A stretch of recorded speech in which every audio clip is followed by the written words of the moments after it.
Fe que el Señor hizo una obra preciosísima en medio de nosotros. Siempre cuando acaba de pasar un evento de esta naturaleza decimos, este fue el mejor, ¿va? Pero no, creo que pecamos cuando decimos eso, pero lo que sí es cierto que fue bueno.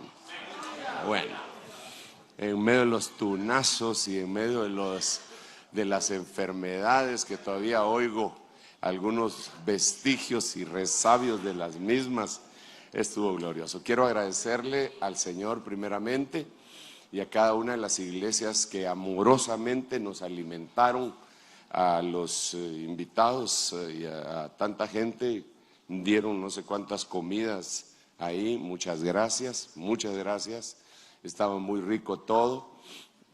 Sí se enfermaron algunos hermanos, pero pero eso fue por haber ido a comer a otros lados. Pero muchas gracias, hermanos pastores, de veras que, y por favor trasládenle eso a sus iglesias. Todos los que participaron de esa manera nos protegieron, nos bendijeron, comimos rico, aparte de la comida espiritual. Así que dígale al pastor que tiene a la par, si tú fuiste uno de los que nos alimentó, gracias, dígale. Sí. Que Dios te lo multiplique. Y también gracias por invitarme, ¿oíste? Gracias porque yo no llegué, dígale. No. Esa ya sería amargura.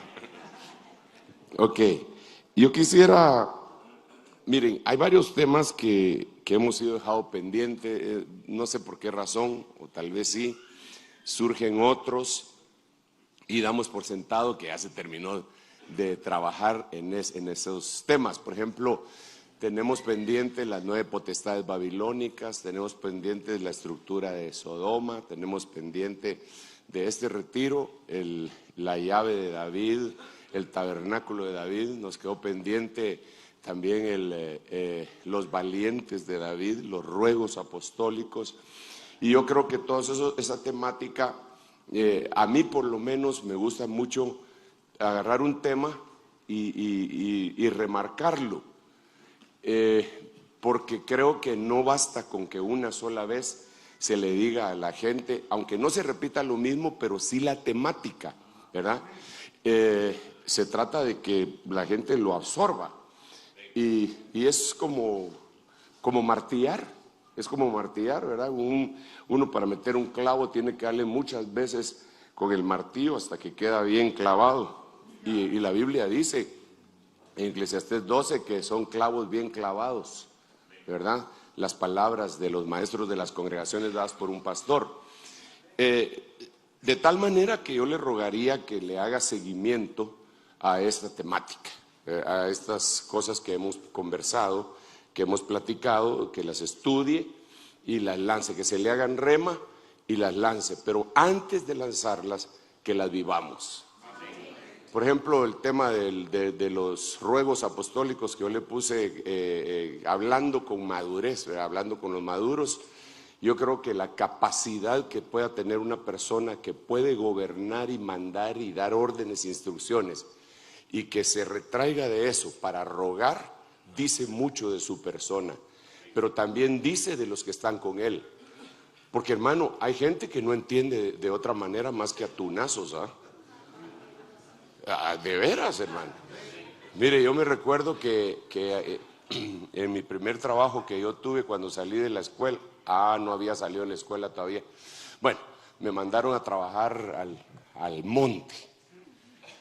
Así que yo vengo del monte, pero del monte de Dios. O sea, entonces me recuerdo que nos perdimos en cierto lugar y en una aldea teníamos que continuar nuestro trabajo, pero estábamos en la pura montaña y éramos 3 los trabajadores que teníamos que seguir haciendo, recabando datos presenciales antes del censo de 1970 y saber cuánto. El último censo que se hizo, creo yo, porque después solo los calculan para aumentar el número de diputados por región, ¿verdad? Pero bueno. Entonces me recuerdo que yo le hablé bien fino, bien amable a un campesino. mire, por favor, háganos la campaña, llévenos allá, no sé cuánto gana usted diario, pero nosotros le vamos a pagar el doble, y llévenos, porque no tenemos cómo seguir, y no quiso. Entonces me recuerdo que había un muchacho que iba ahí con nosotros que le decíamos Django, y entonces le decíamos Django porque puro Django, solo la pistola le faltaba, hermano. Me dijo, quítate, me dijo, le voy a hablar. Mira vos, y hermano, pip, pip, pip. Al ratito iba y no le pagamos. Entonces, cuando hablamos de los ruegos apostólicos, uno no le puede, uno debería de tener que hablarle así a toda la gente, pero hay mucha gente que no atina, hermano, no atina. Hay que hablarles así, haciéndole la mano así. Pero no podemos caer en ese extremo. Pues lo que tendríamos que hacer es pedirle a Dios que ellos evolucionen para que les guste ser bien tratados, ¿verdad? No maltratados. Porque en muchas iglesias la gente está ahí porque los maltratan y ahí están contentos. Yo he visto, y no le estoy hablando de gente ignorante, yo vi una iglesia en Miami, que no voy a decir el nombre, pero queda en la calle. No, no. Yo vi cómo había un discipulado. A mí me invitaron porque llegó un profeta que era mi amigo, y entonces yo fui acompañando al profeta.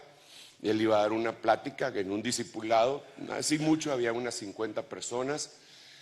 Y todos eran empresarios, y cuando yo los vi dije, me equivoqué del lugar, porque todos altos, rubios. Yo creí que no había llegado a una iglesia hispana.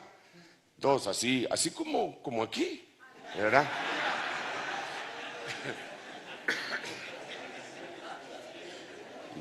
Yo creí que estaba en medio de una congregación gringa.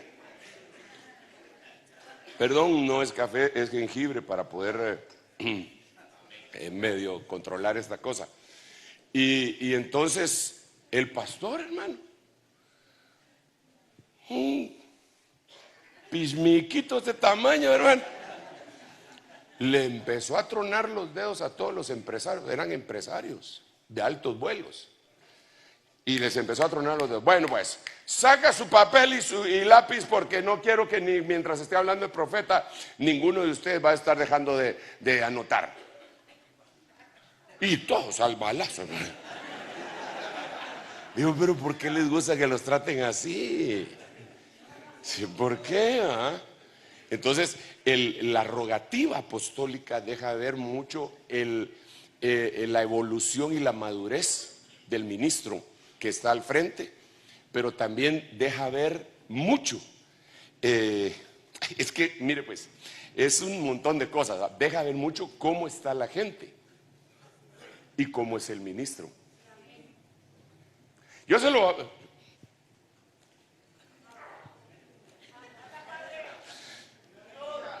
Lo que voy a decir no es absoluto, ¿ok? Lo que voy a decir no es absoluto, pero por lo menos deberíamos de analizar y reflexionar. Fíjense pues, dime quién te sigue y te diré quién eres. Es decir, que si los que te siguen son ese tipo de personas, yo ya sé quién eres tú. No lo podemos poner como un absoluto. No podemos ponerlo como un absoluto, porque también a Jesús lo seguía Judas, ¿verdad? Lo seguía Felipe, incrédulo Tomás, ¿verdad? Pedro, pero sí deja bastante que ver. Digamos, yo le conté y lo dije allá. A mí me decepcionó un cacho que el día viernes, cuando Germán se echó un mensaje bien bonito, se fueran más de 400 personas cuando él empezó a predicar, y se quedaron solo en la alabanza. Entonces, ¿a qué van? ¿A qué van? A chunga chunga. Sí, eso es bien inquietante. Yo por eso dejé de invitar grupos de alabanza. Y dije, no, de los nuestros, que venga fulano, que venga sutano, mengano, el de la iglesia tal, el de la iglesia cual. Pero ya no más, porque estamos haciendo ídolos. Nosotros estaríamos promocionando idolatría.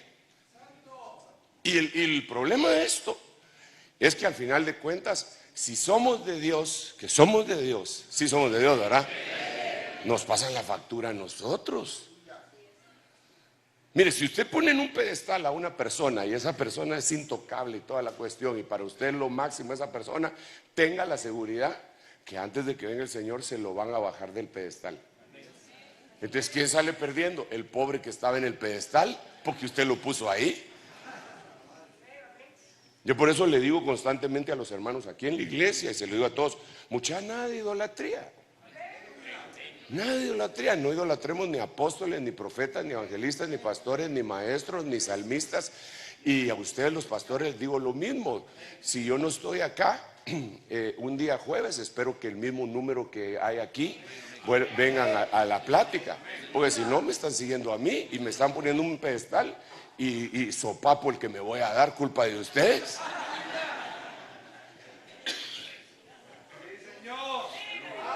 ¿Verdad? ¿Salud? Entonces, no hay que, y tenemos una facilidad, hermano, para volcarnos a favor de la idolatría. Eso no lo digo yo, eso lo dice la Biblia.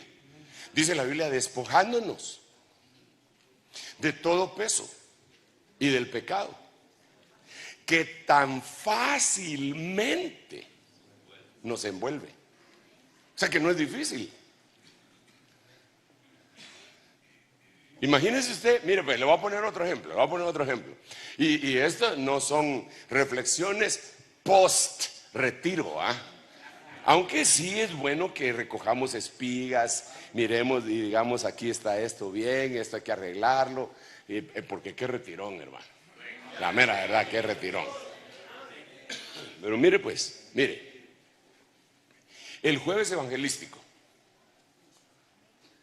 ¿para qué era? ¿Para qué? Para equipar, no era para sanar,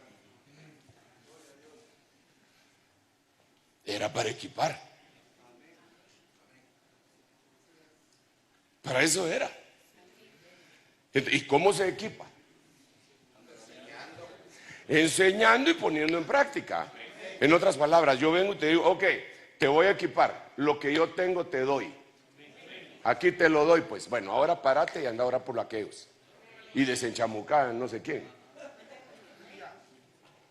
Pero eso lo entienden los ministros, pero la masa no. La masa seguían al Disney por todos lados para que siguiera orando por ellos. Pero no era para equipar, pues. No, pero aprovechando, ya que está aquí, fíjese que me duele la rabadía. No sé si algunos más exagerados. Mire, como le alargó la pierna a aquel, entonces alárgueme las dos a mí porque estoy muy chaparro.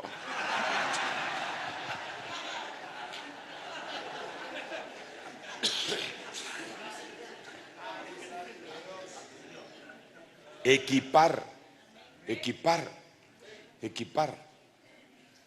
Ese era el punto principal, que no debemos de perderlo de vista. Equipar en lo apostólico, en lo profético, en lo evangelístico, en lo pastoral, en lo magistral. Entonces, bueno, esto para decirle que hemos ido dejando muchos temas y que es conveniente que les hagamos seguimiento. Le tenemos que hacer seguimiento y vivirlos. Como Esdras, estudiaba, practicaba y enseñaba. Estudiaba, era experto en la ley. Esa es otra cosa que le quiero decir.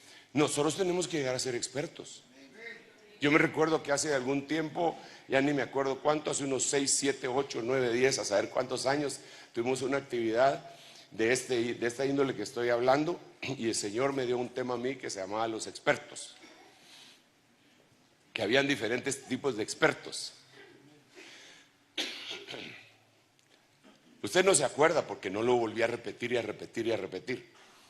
Pero yo les dije en ese momento que habían expertos en la ley, habían expertos en conocer los tiempos y en saber lo que Israel tenía que hacer, que eran los de la tribu de Isaacar. Habían expertos en tirar con onda. Y les mencioné como unos 10 tipos de expertos que aparecen en la Biblia. Y que todo ese expertise, como dirían los gringos, unido, un expertise más otro, más otro, más otro, nos hace expertos, una iglesia gloriosa y en orden. Entonces, me recuerdo, por eso, mire, tenemos de veras que analizar, pedirle a Dios con la Biblia y con el Espíritu Santo. Entonces me recuerdo que un hermano en ese tiempo habló que no había nadie experto en la tierra, ni nadie perfecto, que eso era infatuarse, hincharse. Yo no dije nada, le tengo mucho cariño al hermano, pero digo yo, estas son las cosas que a veces tenemos que corregir, porque ¿cómo le parece a usted que dice la Biblia? A ver, usted es pastor, así que usted es predicador, más le vale. ¿Cuántos predican acá? Va. Ayúdeme con este versículo que está en la Biblia.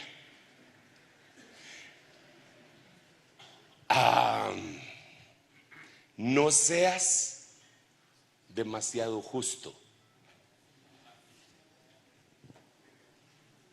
¿Lo ha leído? ¿Sí? ¿Cómo dice? No seas demasiado justo. A ver. No seas demasiado justo, ni seas sabio en exceso. Ok, paremos ahí. Porque has de destruir. ¿Por qué has de destruirte? Va, écheme una mano. No seas demasiado justo. Le toca predicar, hermano pastor. El hermano Sergio tiene que ir al baño. Híjole, no. Lo dejo a usted, 10 minutos. El tema, no seas demasiado justo. ¿Qué quiere decir eso? ¿Qué quiere decir?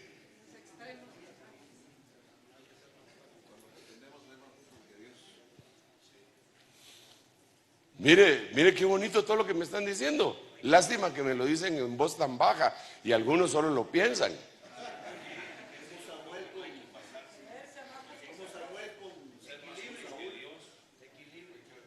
Sí, no al exceso. Está bien, hallaste la miel, come lo que te baste. No sea que te hartes, dice la Biblia, y la vomites. Entonces, no seas demasiado justo. En primer lugar, lo que decían, no te creas más justo que Dios. Ni que haya una especie de modestia extrema. Yo pienso siempre que el exceso de modestia denota orgullo. No, pues yo, francamente, hermano, hasta agachan la cabeza ahí para, se meten debajo del escritorio. Hombre, cambia la voz. Dale. Si encuentras bien, come lo necesario. Si comes demasiado, la vomitarás. ¿Ya vio? No seas demasiado justo. Ni seas sabio en extremo. Entonces creo que tenemos que poner los pies en la tierra, analizarnos a nosotros mismos y decir, el camino nos ha parecido bien al Espíritu Santo y a nosotros ir por este sendero. Ya cuando nos estemos desviando y tengamos un exceso de algo,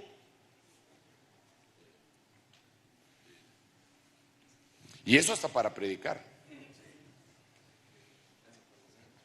Yo veo gente, fíjese, hermano, Padre Santo, y no es de esto de lo que quería hablar, hombre. Pero yo veo gente en el púlpito que hace alarde Por ejemplo, de su memoria. O sea, hay alguien que tiene buena memoria y está hablando y pum, pum, pum, lo dice. Ese no hizo alarde, ese así es.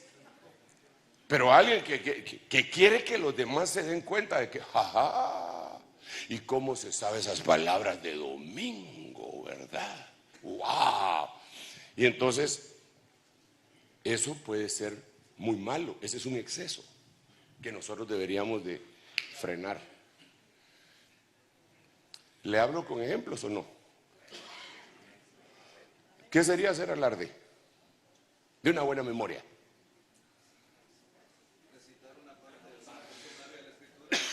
Mire, pues había un hombre que era teólogo escatólogo. Yo creo que ya se murió, no sé. Creo que se murió.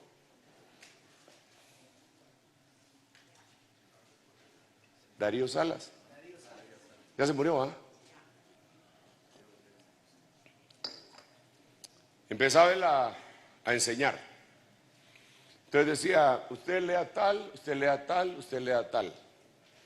Entonces el que estaba allá tal vez tenía otra versión o no podía leer muy bien, porque usted sabe que existe cierto grado de analfabetismo, ciertos grados de analfabetismo, y entonces empezaba a leer y él lo corregía. No dice así, dice ta. Ja.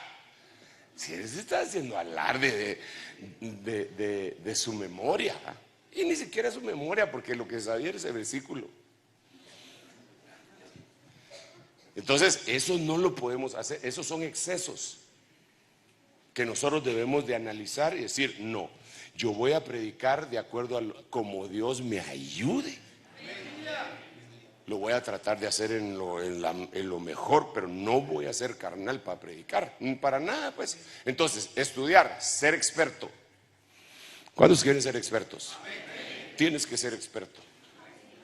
Yo no puedo creer que después de 30 años de predicador no seas experto. De veras, hermano. Un médico estudia 5 o 6 años para graduarse, y si tiene 25 años de experiencia, el tipo es un experto. ¿Cuántos años tenemos nosotros de predicar? A ver, ¿cuántos años tenés de predicar, Rigo? 20. Ya tenés que ser un experto, man.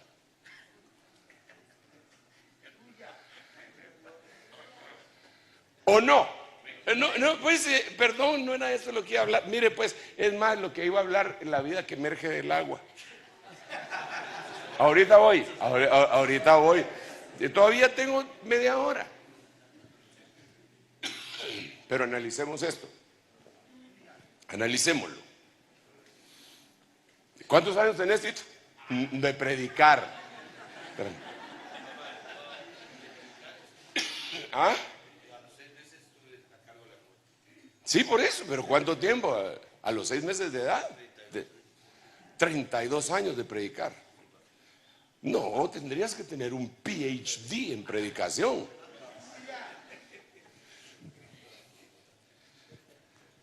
Pero ¿sabe qué es lo que pasa con nosotros a veces? Que no hacemos una reflexión de lo que estamos haciendo bien, mal o regular. O sea, al no autoevaluarnos y decir, ¿será, Señor, que esto lo estoy haciendo bien? ¿Será que me escucharía yo mismo?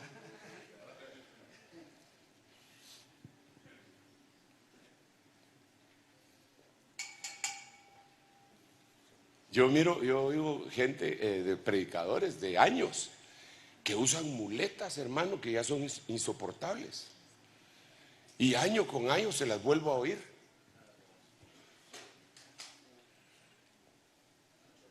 Muletas. ¿Sí sabe qué son muletas? Para hablar. ¿Qué son? Frases repetitivas que... sí, pues. O aunque tenga algo que decir, la dice. Dígame una muleta. ¿Ah? ¿Verdad? Sí, verdad podría ser una muleta. Dígame otra. ¿Me entiende? ¿Me entiende? ¿Me entiende? ¿Me entiende? Esa es otra muleta. ¿Me explico? Yo creo que uno en algún momento las puede usar, pero ya cuando, hermano, solo con la muleta, tiene más muleta que mensaje. ¿Ah? Bueno, esa no es muleta, eso sí empieza con MUL, pero no es muleta.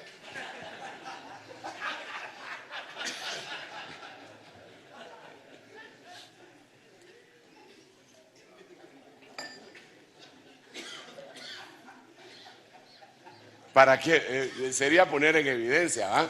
Pero hay que analizarlo. Yo me tengo que analizar a mí mismo. Y lo malo es que yo no me oigo. Eso es lo malo.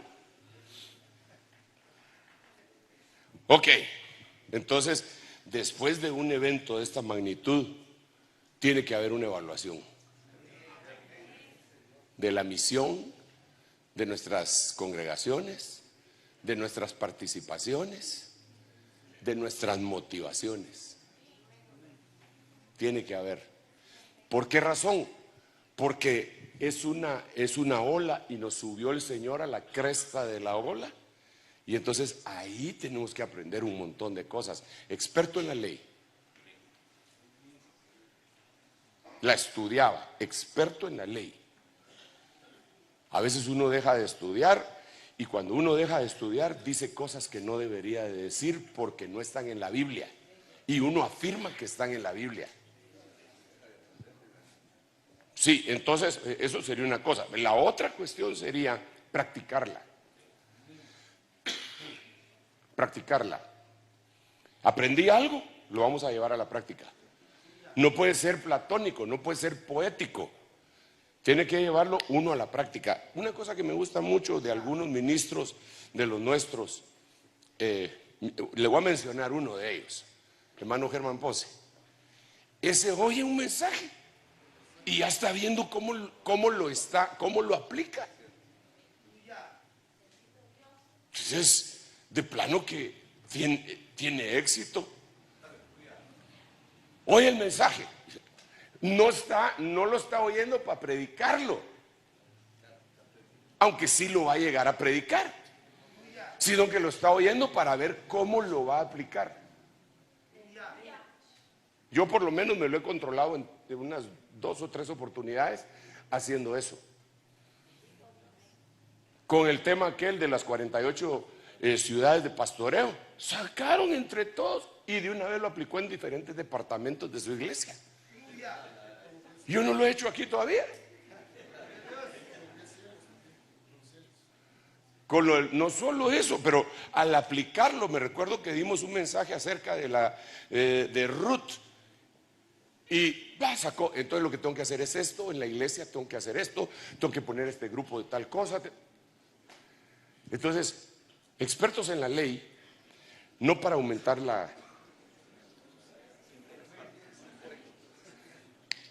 apliquémoslo. Apliquémoslo. Y en la aplicación vamos a aprender más. Y entonces lo vamos a poder predicar mejor. Porque ya lo vivimos. La teoría, práctica y enseñanza. Hagámoslo y va a ver que nos va a ir bien. Yo sé que ya le está yendo bien. Se le mira en el rostro, hermano, un poco bravo por lo que le estoy diciendo, porque digo, a saber qué muleta me oyó el hermano Sergio a mí.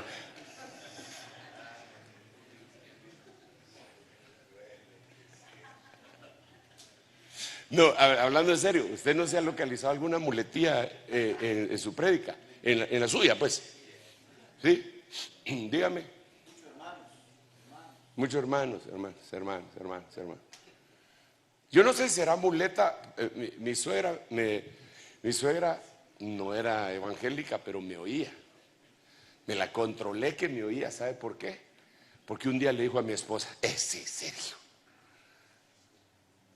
se seca el sudor, toma agua, se sube el pantalón.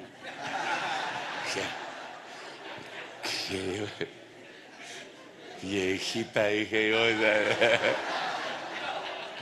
Tenía bien controlado. Sí, me tenía bien controlado. Decía haber dicho ella, ¿por qué no se aprieta más el cincho o algo? Pero bueno, pero así tenemos muletas para hablar. Tenemos que localizar y cosas que no deben de ser. Ok, terminamos con la arenga, Paulina. Arenga post retiro.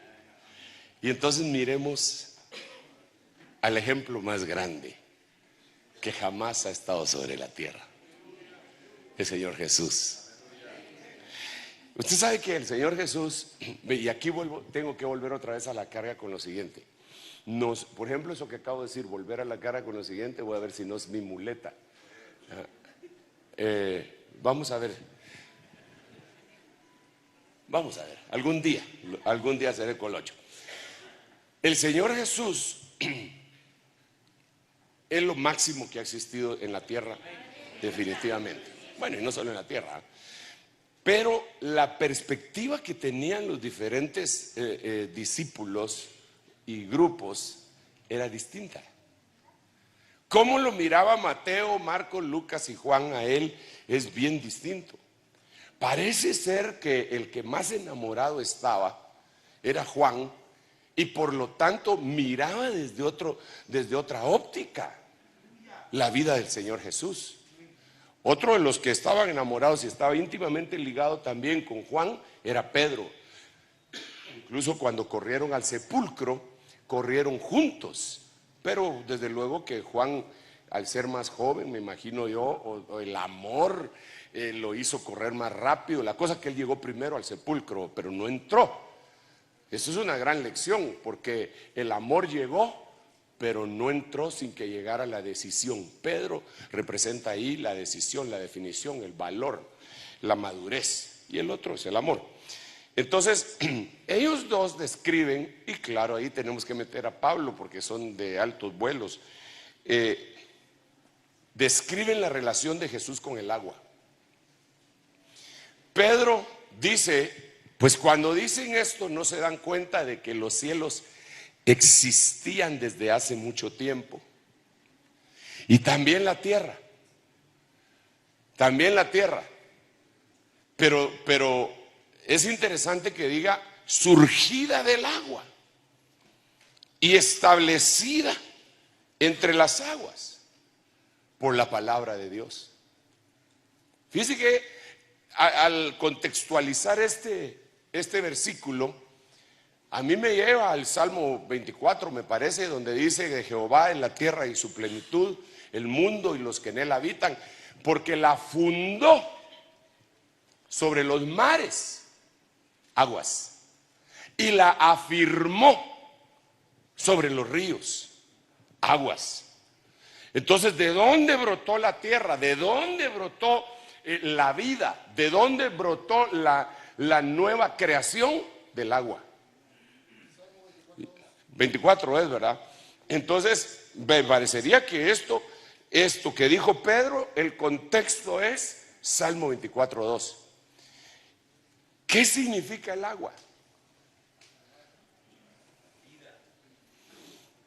Fíjese que está íntimamente ligada con la vida. ¿Y cómo lo mira Juan? Porque aquí el que destapó la botella, pues fue Pedro.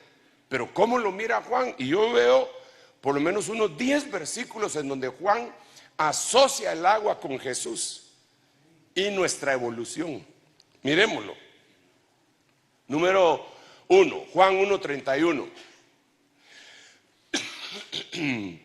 Y yo no le conocía. Ahí está hablando Juan el Bautista, pero lo está reportando Juan el apóstol. Y yo no le conocía, pero para que él fuera manifestado a Israel, por eso yo vine bautizando en agua. Dice que impresionante. ¿Para qué vino bautizando en agua? Para que se manifestara a todo Israel. Entonces cualquier otra cosa era secundaria, pero la prioridad era que el autor de la vida se hiciera uno con el agua, se humillara. Fíjese qué interesante, porque en donde fue bautizado el Señor es el lugar más bajo a nivel del mar de toda la tierra. Y es en el río Jordán, y Jordán quiere decir el que desciende. ¿Y quién había descendido sino él? Entonces, cuando él se está metiendo al agua, era un mensaje encriptado. El que desciende a las aguas es el que descendió del cielo. Y cuando vemos el contexto de Efesios, ¿y quién es el que asciende? ¿Quién es el que sube? Sino el que descendió, el que bajó primero. Entonces, el primer mensaje que yo veo que Juan está percibiendo desde la óptica del amor, Jesús y el agua, es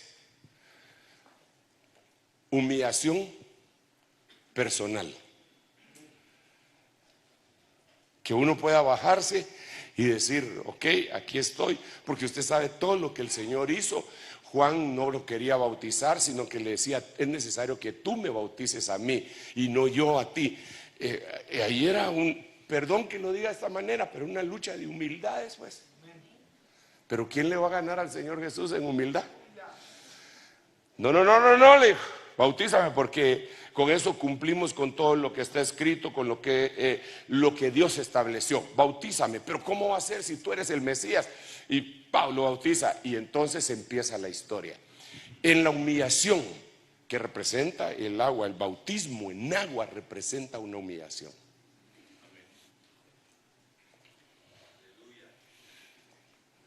Hay que hablarle a la gente del bautismo en agua, hermanos. A veces lo damos por sentado y se lo dejamos a los grupos de bautismo. Échese su mensaje de vez en cuando de lo que representa el bautismo en agua. Y se van a querer bautizar hasta los que ya están bautizados. Por ejemplo, si usted les enseña que el que no se bautiza en agua no puede resucitar, pero con versículos bíblicos, alguno va a decir, hermano, fíjese que yo me bauticé, pero porque mi mamá me llevó a la escuela dominical y como ella insistía, el pastor al final de cuentas accedió y me metieron al agua. Pero fíjese, ¿no será que es necesario que yo me bautice de a de veras ahora que ya estoy grande? El que no se bautiza no resucita.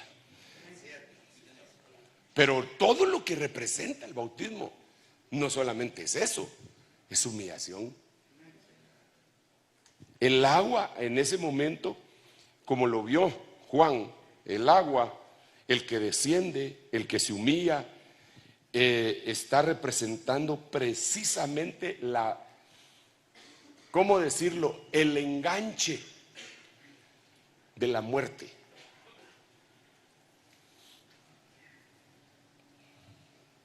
No sé si me voy a entender con lo que dije, el enganche de la muerte. ¿No? ¿O sí? ¿Qué dije? Es que miren pues, nosotros somos trinos. Espiritual, mi cuerpo. El espíritu nuestro ya murió. ¿O no? La Biblia dice que ya murió. Efesios capítulo 2, verso 1 y 2 dice, vosotros estabais muertos en vuestros delitos y pecados. Entonces mi espíritu ya murió, pero Cristo lo resucitó. Por eso se dice el primer Adán, alma viviente. El postrer Adán, espíritu vivificante. Entonces cuando yo acepté a Cristo, mi espíritu que ya se había muerto, resucitó. Pero ya mi espíritu, pues, en mi espíritu ya se hizo muerte y resurrección. Mi cuerpo está muriendo todos los días y se va desgastando día con día. Desafortunadamente, hermano, yo quisiera que no fuera así, tener un retrato de Dorian Gray en mi casa, pero no hay. A veces oro y le digo, Señor, cómo quisiera que me trasladara, que me dieras el cuerpo que tenía cuando tenía 20 años. No me hacía mal nada, hermano. Nada. Tenía estómago de misionero, comía tornillos, lo que fuera, dormía a la intemperie, no había problema. No. Pero no se puede. Entonces este cuerpo va muriendo. Así como usted lo ve tan hermoso, va muriendo. Ese es su cuerpo suyo. Está peor.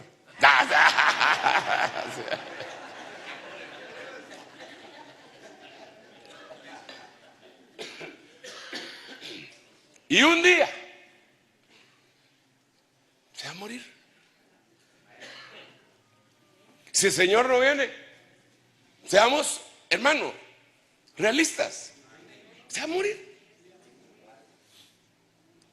Mire, solo este año, en lo que llevamos, se han muerto 2 figuras connotadas del Evangelio aquí en Guatemala. Primero, el hermano Norman Parish pasó a la presencia del Señor. Segundo, el hermano Virgilio Zapata, que murió la semana que estábamos de retiro. Gente muy connotada en el Evangelio, lúcidos los dos, cuando ya les tocaba irse todavía estaban lúcidos y tranquilos y todo, se fueron.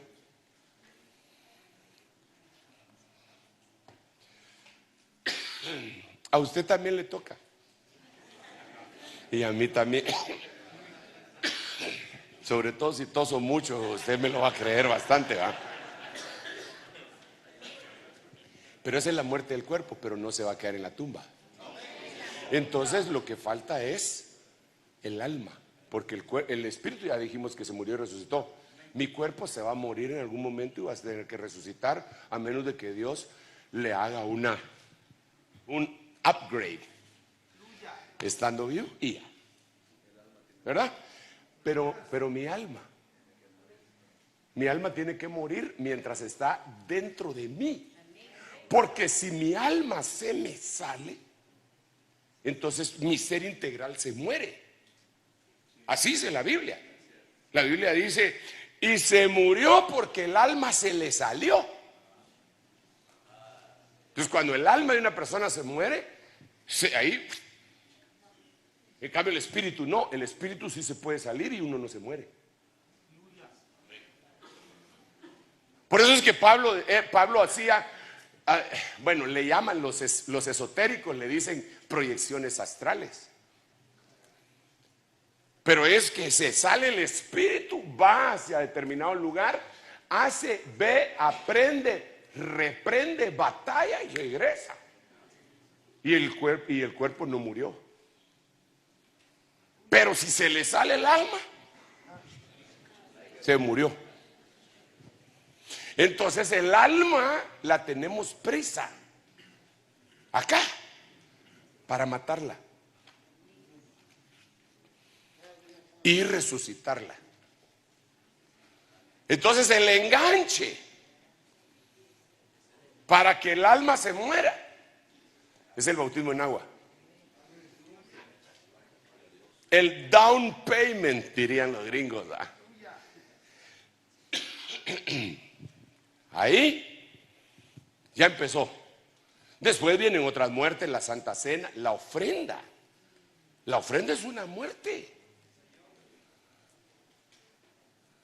Peor si el Señor, peor va, perdón, pero peor si el Señor le dio una revelación. Hijo mío, ¿cuánto traes en tu bolsillo?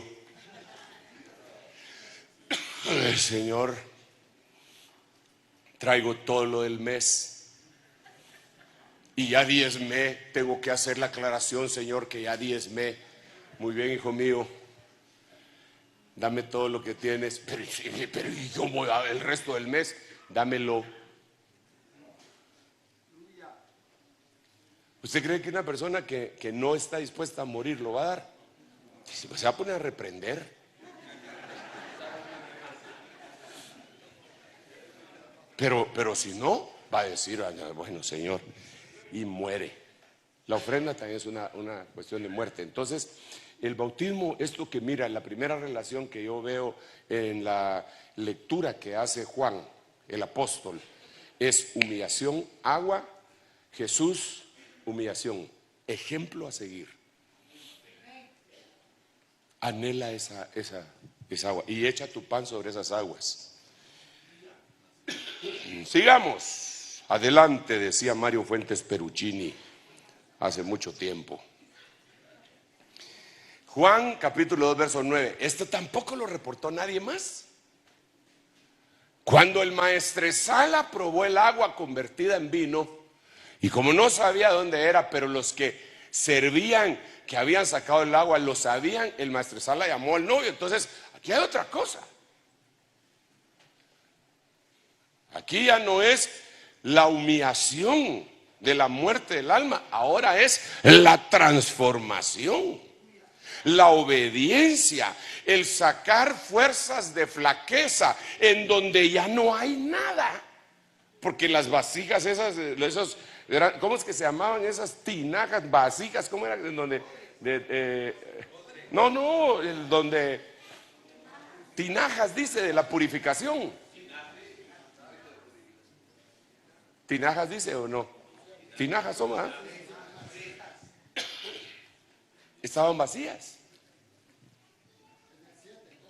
O sea, mire el problemita que tenían. No tenían agua tampoco entonces, ni vino. ¿Qué dice tú? Llenad estas tinajas de agua. Si pues eran tinajas. Dice que en esas tinajas cabía un hombre de pie. Bueno, ahí vaya usted a saber qué tamaño tenía el hombre, ¿va?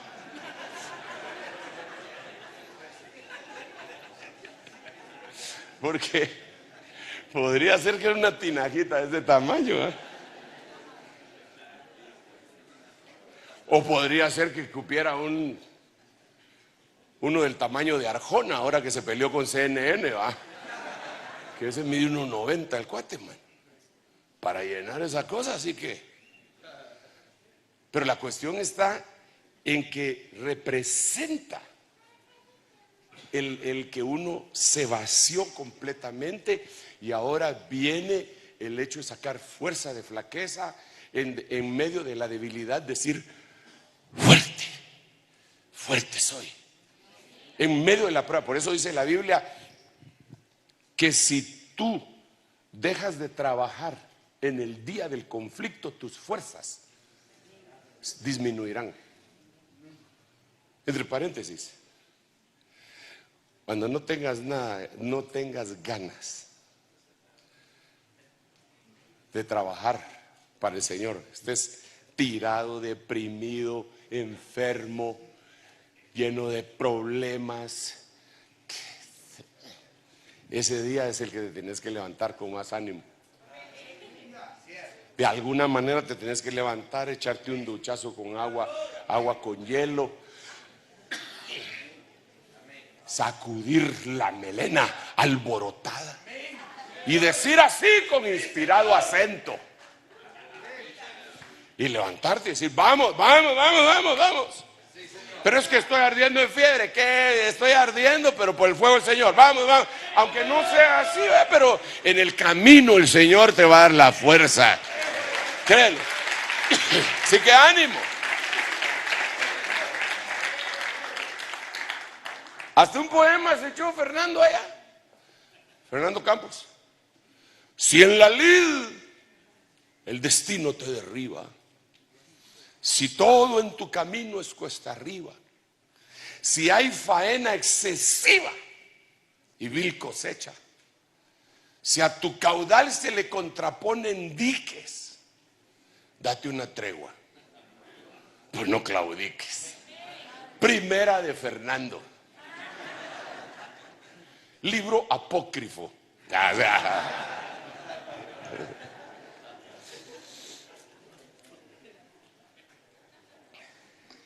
Hay que sacar fuerza de flaqueza.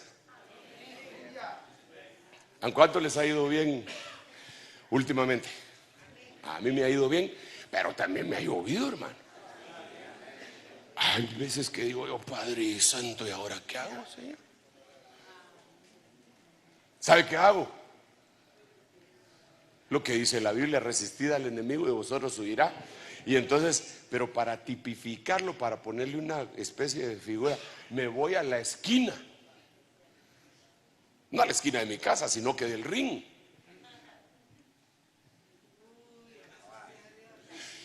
Y el ruso va de dar.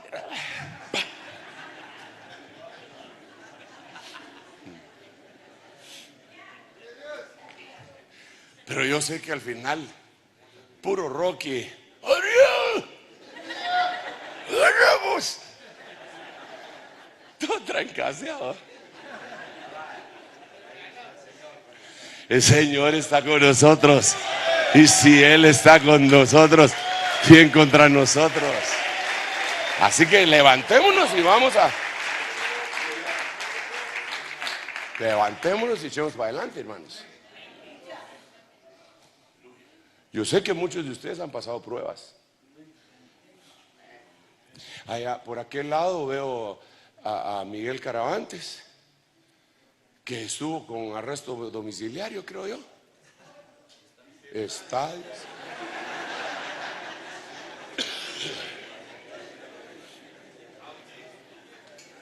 ¿Por qué razón? Porque unos locos venían en contra de la vía, con las luces apagadas, a chocarse con el carro de aquel.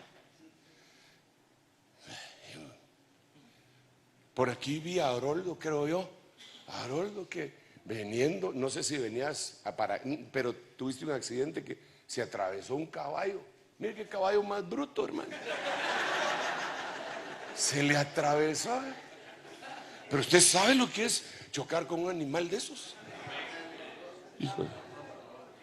Si yo la vez pasada atropellé a un coche, pero era un cochón, eso sí, ¿verdad? Pero qué horrible, hermano. Imagínense a un caballo, hermano. Y así le podría seguir mencionando, y a fulano le pasó tal cosa, a mengano. ¿Pero qué? De todas maneras ahí están cantándole al Señor y predicando como que sin nada. Entonces al final de cuentas vamos para adelante.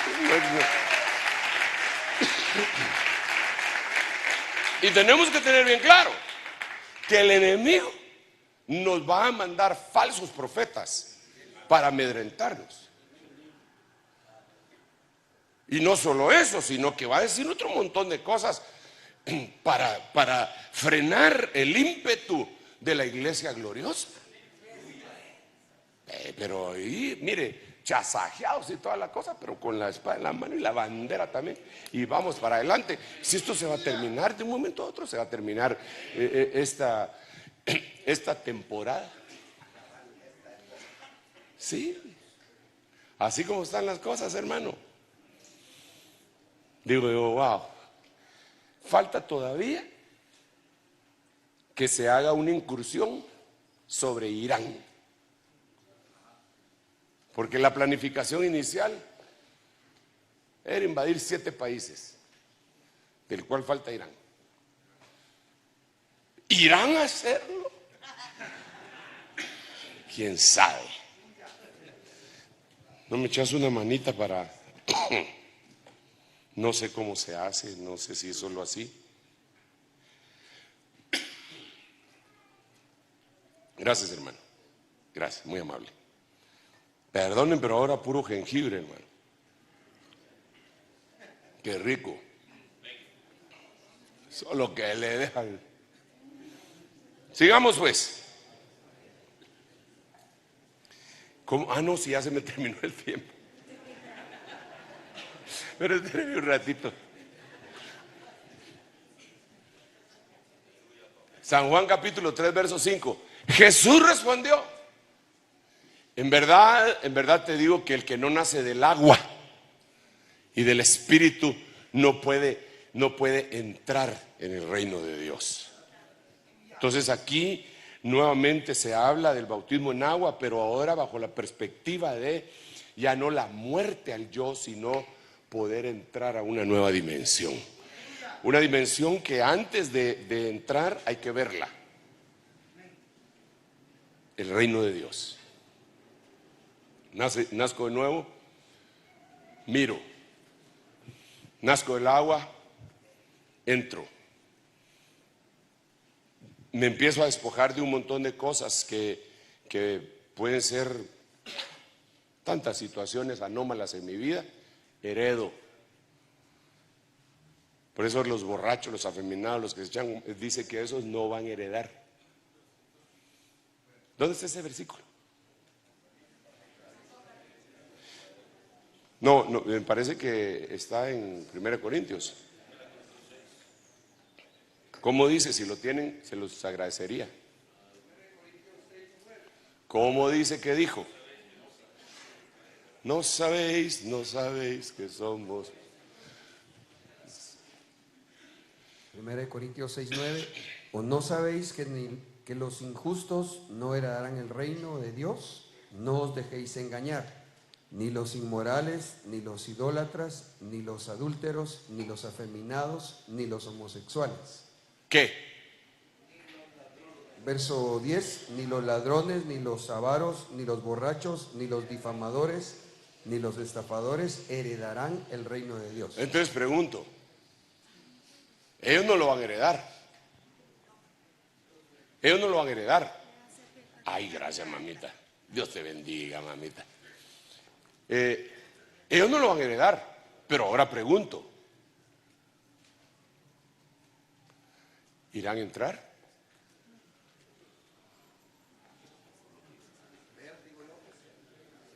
Mira pues, mira. Vértigo dijiste, no. Digo yo. Así dijiste, digo yo. Ok, mira pues. No ha nacido de nuevo, dice el hermano. Pero mira pues, el que nació de nuevo vio el reino. ¿Sí o no? El que nació del agua y del espíritu entró en el reino. Pero el que no se despoja de esto no hereda en el reino. Entonces la pregunta que yo estoy haciendo es, ¿entonces un adúltero puede entrar al reino? Solo estoy haciendo una pregunta, como ustedes son expertos.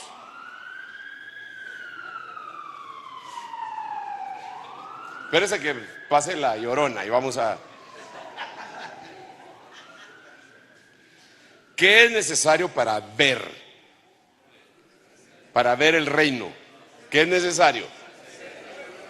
Nacer de nuevo. ¿Qué es necesario para entrar en el reino? Nacer del agua del espíritu y otro montón de cosas más. ¿Qué es necesario para heredar en el reino? Sí, de alguna manera, para resumirlo, quitar las mañas. Pero entonces ahora resulta que ahí hay unos tipos que son ladrones, difamadores, etcétera, que según lo que estamos viendo, si nació del agua y si vio el reino, si nació de nuevo. Entonces la pregunta del $1.000.000 ahí sería, ¿será que perdió la salvación o será que estando en esa condición pudo entrar en el reino?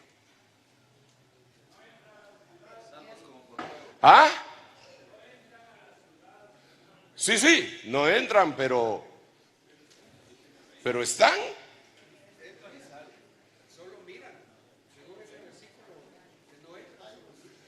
Es que ¿sabe por qué le estoy diciendo esto? Porque esto podría cambiar un poquitito el concepto que nosotros tenemos de salvar. Se lo voy a poner de otra forma, pues.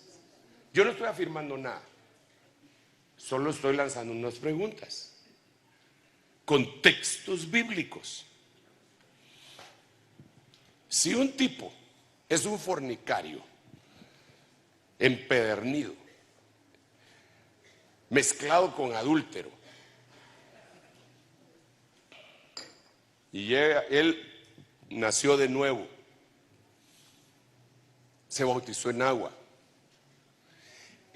pero él es empedernido, ¿él se salva o no se salva?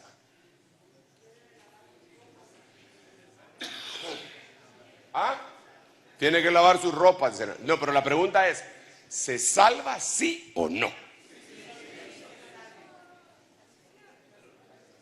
Usted está afirmando que los adúlteros se salvan. No, yo solo estoy preguntando, estoy conversando, si mi tiempo de predicación ya se terminó.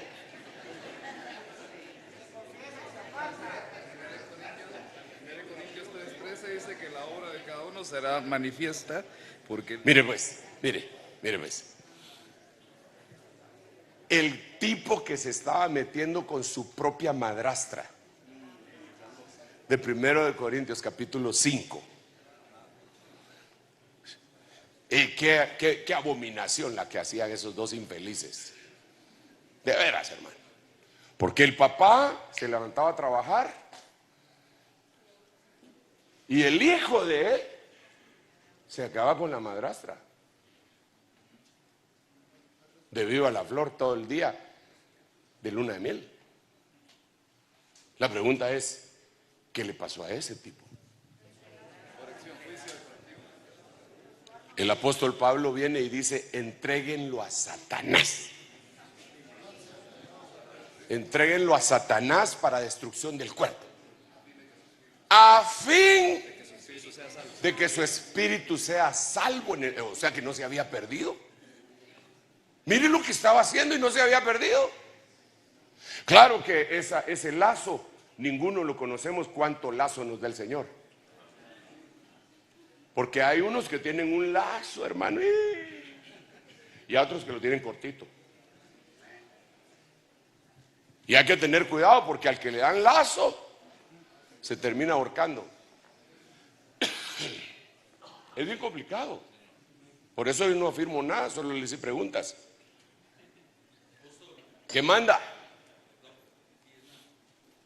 Manquito. Tal vez quiere decir que entregarlo al diablo, ¿verdad? Implique un trato a la carne, al cuerpo, que lleve al arrepentimiento a este hombre. Amén. Y de hecho parece que le sucedió porque después lo mandan a buscarlo, Así es, ¿verdad? claro. Y también tengo la inquietud de que cuando a veces el Señor habla y los siervos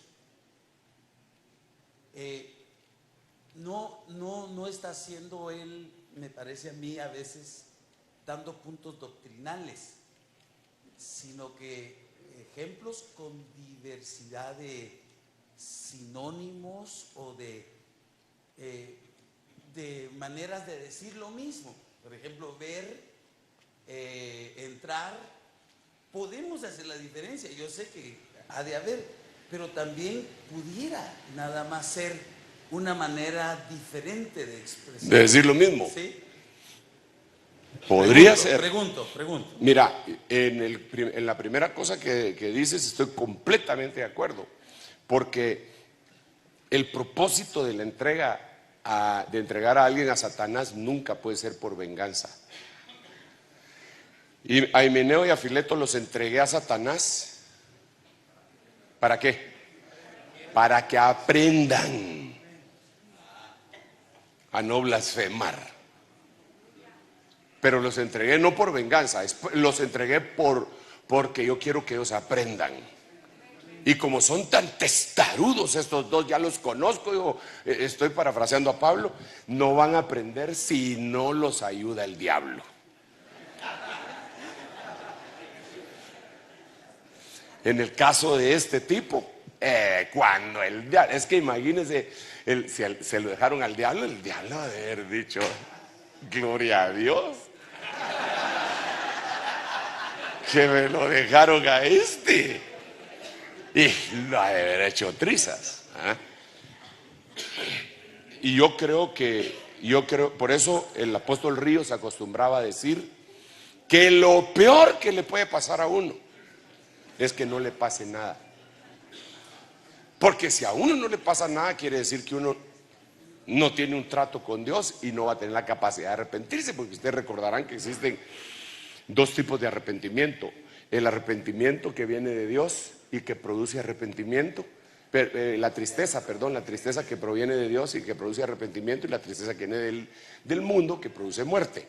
Ahora, en el otro caso sí lo miro bien yo sí lo miro bien claro: ver, entrar y heredar.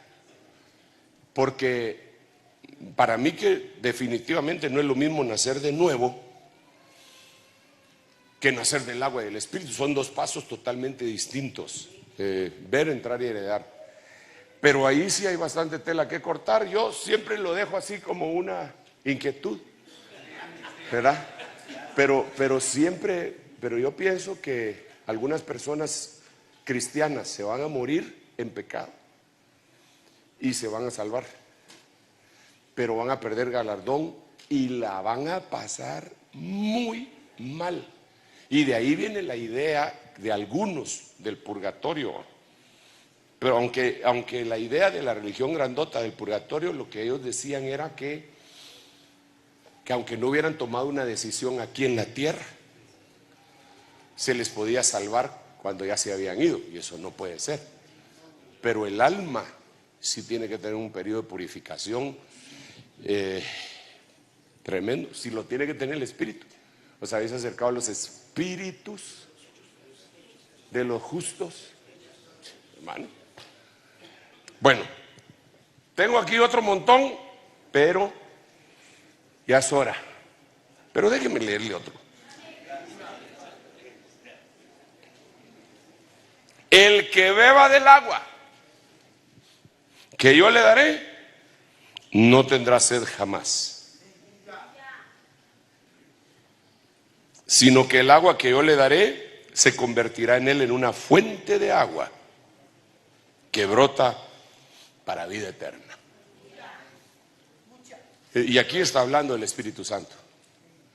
Entonces, la relación de Jesús con el inicio de la vida y con el agua es muy notoria. Solo déjenme leer los otros versículos, oramos y dejamos el espacio para los que tienen que hablar después. El Señor tuvo que llegar a esta fuente de agua que yo siempre he insistido desde hace muchos años, aunque eso pues se lo oía a mi apóstol, ¿verdad? Pero que esa fuente no necesariamente provenía de Dios, el ángel que bajaba ahí. San Juan 5:13: en estos yacía una multitud de enfermos, ciegos, cojos y paralíticos que esperaban el movimiento del agua. Y ahí fue donde llegó Jesús. Entonces, en otras palabras, le dijo: esas aguas no te van a sanar, vení para acá, yo te voy a dar de la verdadera agua. Porque entonces tenemos que comprender que existen dos tipos de aguas: las aguas malas y las aguas buenas. Cuando pases por las aguas, echa tu pan sobre. Entonces son aguas malas y aguas buenas. El agua buena es la del Señor, el agua mala es la de la religión, la de la mala doctrina que sale de la boca de la serpiente para tragarse a la mujer, pero que la tierra abre su boca y salva a la mujer tragándose ellos el veneno. San Juan 7:38: el que cree en mí, este es el otro versículo que habla del Espíritu Santo. Como ha dicho la Escritura, de lo más profundo de su ser brotarán ríos de agua de vida, y ahí lo dice claramente. Y dijo esto refiriéndose a esto que habrían de recibir. El agua que devuelve la vista, y es el agua de los apóstoles. Y él le dijo: ve y levántate, ve y lávate en el estanque de Siloé, que quiere decir apóstolos. Él fue, se lavó, regresó viendo. Entonces aquí ya son delegaciones, la relación de Jesús, agua, con sus enviados. Y sus enviados, hermanos, le duela a quien le duela, le cueste creer a quien le cueste creer, le pique al que le pique. Somos siervos mortales, que nos dan dolores, enfermedades, que lloramos, que a veces nos angustiamos, pero que Él le dio la gana de decir: este es mi siervo, este es mi siervo, este es mi siervo. Vayan y hagan lo que tienen que hacer. Y entonces nosotros vamos y nos envía con multitud de ángeles, que son potestades angélicas que cubren a los que Él envió. Dejémonos aquí, tengo otros, y démosle un aplauso al Rey bendito que nos da de su agua.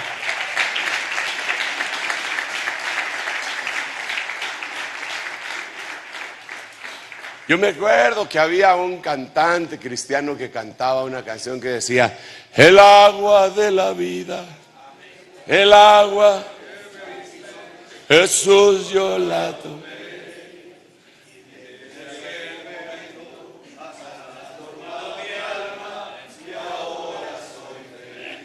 Aleluya. ¿Cómo se llamaba el hermano? ¿Ah? David Pinzón. ¿Seguro? Bueno, seguro, está bien. Vamos a orar. Vamos a orar por los diezmos y las ofrendas, y vamos a dar lugar a los anuncios y a las invitaciones, ¿verdad? Ahora ya nos faltan otros cuantos retiros. Uno en Canadá, uno en Estados Unidos y uno en Sudamérica. Ya sacamos 2 retiros, ¿verdad? El de México y el de Guatemala y Honduras. Y vamos ahí, dándole. Solo nos hacen falta 3 y la vigilia. ¿Ya le mandaron ese meme a usted, no? Le mandaron el meme de un muchachito que está llorando. ¿Por qué estás llorando? Se terminó el retiro. ¿Quiénes no lo han visto? Enséñamelo si lo tenés ahí.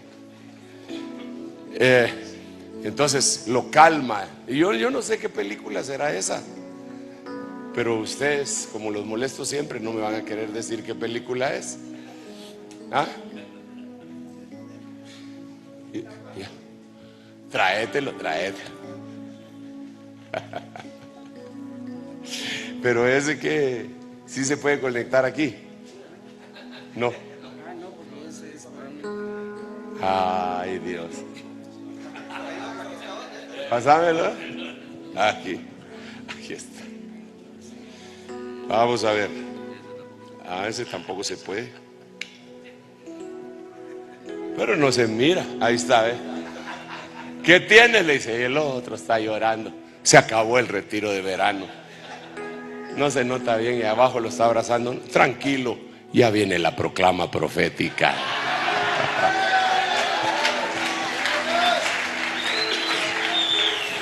Obviamente eso lo hizo un ebenezerita. Padre, en el nombre de Jesús, gracias por tanta bendición que nos das constantemente en medio de nuestras luchas y debilidades. Tú te manifiestas y nos bendices. Hoy, Señor, yo te estoy suplicando que bendigas los diezmos y las ofrendas que tus siervos traen al alfolí apostólico.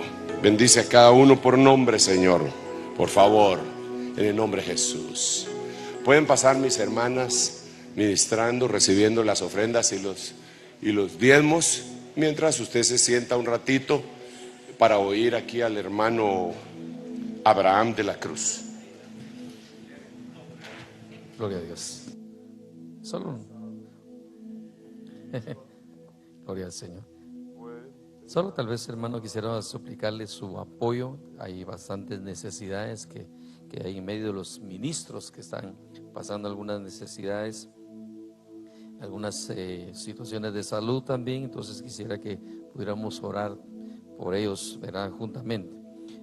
También recordarles que el próximo jueves, una vez más, nos reunimos acá en esta iglesia. Recuérdense que tenemos la escuela profética a partir de las 9 de la mañana, así que les invitamos a todos, ¿verdad? También la obra misionera ha preparado un almuerzo para que usted pueda pasar ahí, degustar y poder irse más tranquilo a su casa y más bendecido, ¿verdad? Dice que hay 2 menús: carne a la plancha y pollo a la plancha, ¿verdad? Ahí está, para que con un costo moderado de 20 quetzales. ¿Qué es eso para usted? No es nada. Gloria a Dios. Póngase en pie. Bueno, tal vez solo dejemos que se recojan las ofrendas, cantémosle al Señor para mientras mis hermanas siguen ministrando las ofrendas. Ruego que pues permanezcamos y oramos por los ministros que están necesitados, por favor. Cantémosle al Señor.